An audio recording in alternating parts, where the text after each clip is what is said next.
Hi friends, मी जीवाची mummy. उपणीतनी तुम्हाला हाय केलं आणि जीवानी पण तुम्हाला हाय केलं. आज शनिवार असल्यामुळे शुभ्रांशूची शाळा 9 वाजता होती, तर आम्ही त्याला डायरेक्टली घ्यायलाच चाललोय. आणि काल नागपंचमी होती, मग सेलिब्रेशन आज शाळेत झालं. तर सगळी मुलं खूप छान दिसत होती आणि मुली तर खरंच खूप छान दिसत होत्या, कारण की काय काय मुली नवाऱ्या साड्या घालून आलत्या, आंबडा घातला होता, गजरे लावले होते, म्हणून मुली छान दिसत होत्या.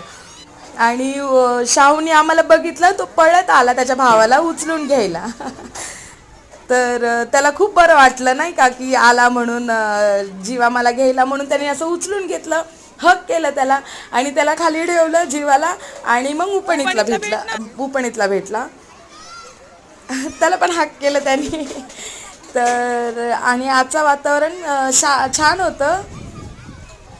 तर फ्रेंड्स, व्हिडिओला लाईक करा, शेअर करा, सबस्क्राईब करा. Bye friends.